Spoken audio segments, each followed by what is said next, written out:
ceux qui ont la connaissance, ce qu'on appelle les Mekoubalim, ceux qui connaissent les secrets des choses, savent, eux, qu'il est en train de se passer quelque chose de très important qui va donner bientôt des fruits, même si tu ne le vois pas. Et le fait de manger justement des fruits à tout Ishvat, c'est une façon de dire, moi je sais.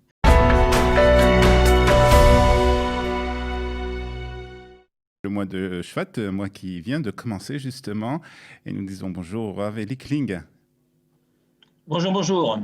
directeur du programme Chemdat Adarom. Rav Eli Kling, bonjour, merci d'être avec nous ce matin. Alors on a l'impression, C'est un plaisir comme d'habitude. je sais très bien, on a l'impression que le mois de Shvat est un peu un mois de transition. Il est censé être un mois d'hiver. Alors c'est vrai qu'on ne sent pas trop l'hiver pour le moment en Israël, même s'il a plu un peu cette nuit dans certaines régions.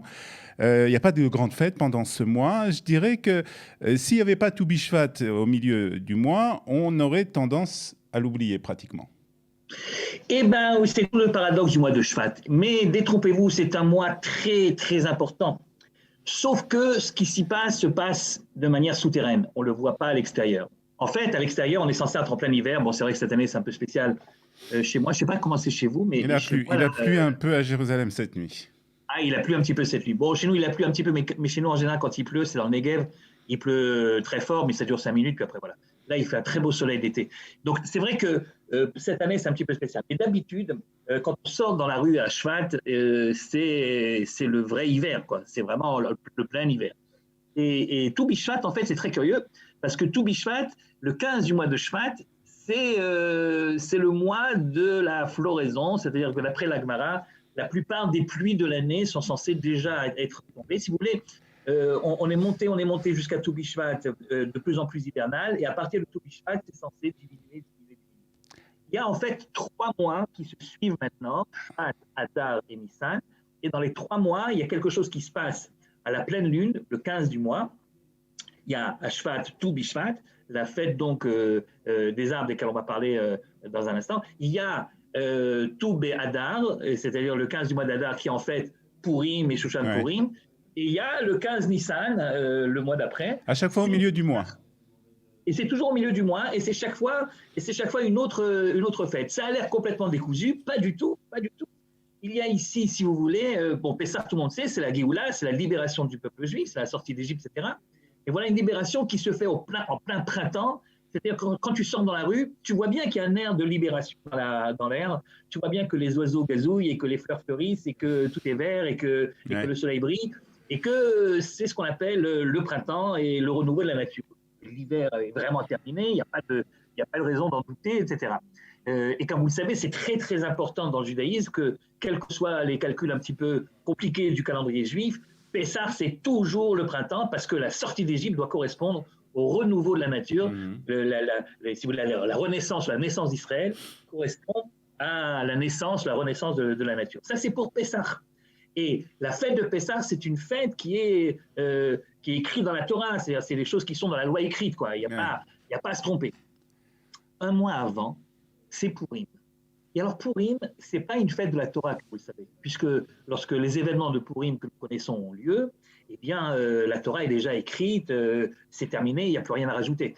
Et donc Purim, c'est une fête qui est instaurée, mais qui est instaurée par nos sages, c'est ce qu'on appelle la Torah Sheba'al Peh, la loi orale. Oui. Et en effet, à Purim, quand tu sors dehors, tu n'as pas l'impression que la Géoula commence, tu n'as pas l'impression que les choses changent réellement au niveau de la nature.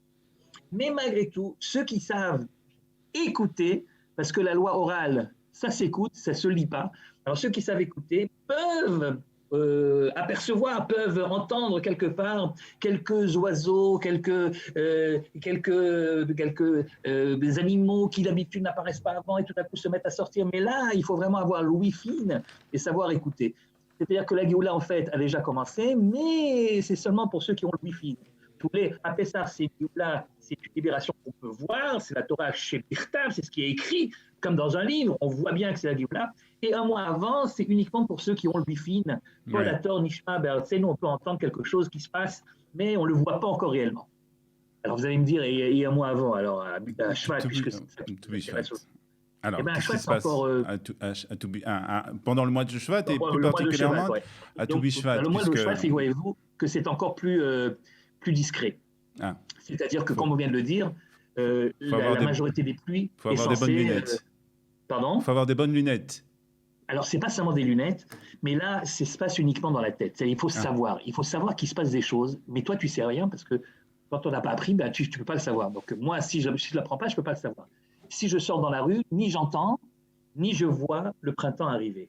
C'est seulement quelque chose que je peux savoir si je connais bien comment les choses se passent. Qu'est-ce qui se passe? Souterrainement, sous la nature, l'éclosion commence. C'est-à-dire qu'il y a quelque chose qui est en train de se produire, mais que tu ne vois pas parce que ça se passe sous la terre, mais tu sais que ça va venir. La seule chose qu'on peut voir réellement, c'est uniquement les amandiers qui commencent à être en fleurs, c'est le premier des arbres qui sont ouais.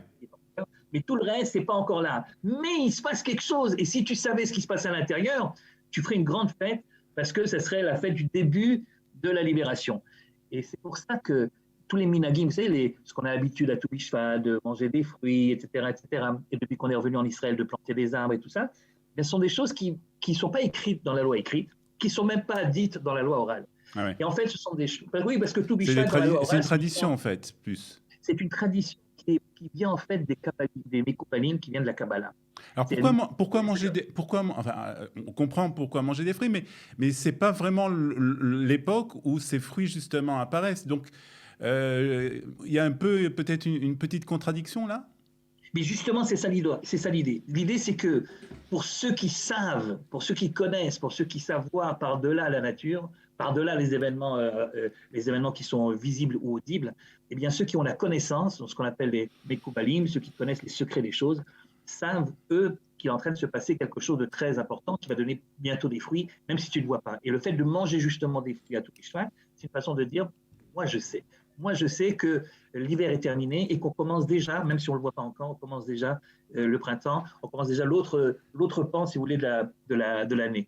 Et évidemment que tout ça, c'est une grande parabole. Ouais. Vous comprenez? C'est-à-dire que pour la véritable libération d'Israël, que ce soit lorsqu'on est sorti de l'Égypte, que ce soit aujourd'hui le retour des Juifs sur leur terre, eh bien, il y a aussi trois sortes de stades. C'est-à-dire que ça ne se fait pas du jour au lendemain, comme vous le savez, c'est pas que tout d'un coup, Israël se réveille un beau matin alors qu'il était en plein exil et tout d'un coup il se réveille et puis il est à Jérusalem, le temple est reconstruit et tout va bien. Ça se fait étape par étape, Il y a ceux qui l'ont compris déjà bien avant, les Mekoubalim. Alors ceux-là peuvent fêter la libération quand ça commence déjà à se passer quelque chose, même si les autres ne voient rien. Et puis il y a les sages qui, eux, ne savent pas obligatoirement tout, mais qui peuvent entendre les choses qui sont presque inaudibles, le bruit de la Géoula qui est en train d'approcher. Et puis, il y a un troisième stade qui est le stade où tout le monde le verra parce que ça sera quelque chose de flagrant. Donc, si vous voulez, ce qui se passe dans le courant de l'année avec les trois tout, ça veut dire en hébreu 15. Donc, il y a le 15 Shevat, le 15 Adar et le 15 Nissan. Je crois que c'était le Rav Cherki qui disait tout. les trois tout, les tout. Eh bien, ces trois tout sont en fait des étapes qui nous amènent progressivement vers la Géoula définitive. C'est pour ça que Tou Bishvat, c'est une fête très importante. C'est une sorte de fête des Mekoubalim, des kabbalistes. Alors justement, vous aussi, vous me tendez une perche puisque vous parlez des Mekoubalim et des kabbalistes. Et pendant le mois de Shvat aussi, il y a un événement très important, qui est proche de chez vous en plus, à Netivot, la Iloula de Baba Saleh, qui va avoir lieu dans quelques jours, le 4 du mois de Shvat. C'est très bientôt. Cette année, je ne sais pas très bien comment ça va se passer, parce que d'habitude, c'est vraiment le grand événement dans la région. Donc, les gens viennent d'un peu partout dans Israël et même du monde pour participer à cette Iloula de Baba Saleh. Alors, Baba Saleh, vous connaissez son histoire. Il est enterré, en fait, chaque fois que je viens au bureau, il suffit que je lève les yeux et puis je vois à 500 mètres de là, il y a le Alors, le Baba Saleh a donc, pour les habitants de Netivot en particulier, une importance très particulière. Il était connu déjà au Maroc, mais quand il est arrivé, c'est lui qui a décidé d'aller justement ici à Netivot parce que, disait-il, c'est là qu'il faut... vous savez, les nouveaux immigrants qui arrivaient des pays d'Afrique du Nord et qui perdaient un petit peu les repères parce que ce n'était pas exactement de la même façon qu'ils avaient l'habitude de vivre là-bas.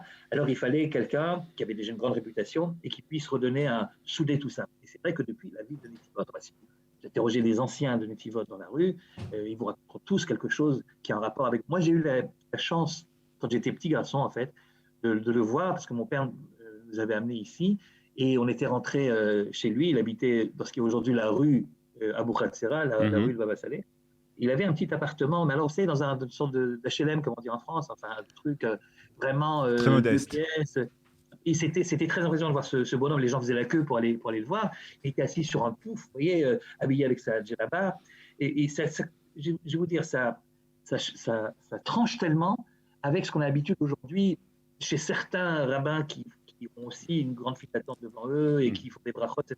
Je ne parle pas de tous, bien sûr, Bien sûr. je ne veux pas généraliser, Mhm. mais très souvent, tu vois, le luxe de ces rabbinim par rapport à cette simplicité. Je crois que ce qu'on aimait surtout à Netivot, à part la grandeur de Baba Saleh et à part également les choses incroyables qui Qu'il se a sont fait. produites et qui Mhm. c'est surtout cette simplicité qui était Ouais. tellement authentique et que tu ne pouvais pas ne pas voir dès que tu le rencontrais. Et moi, en tant que petit garçon, ça m'avait impressionné. Je m'avais dit, on va voir un grand rave. Je portais un grand rave assis dans un truc avec, je ne sais pas, un vêtement en particulier. Mais cette manière d'être sans vous voyez, sans barrière, c'était très impressionnant, même si j'ai rien compris de ce qui s'est passé ce jour-là. Et bien, à part ça, Netivot, c'est une ville qui se développe énormément.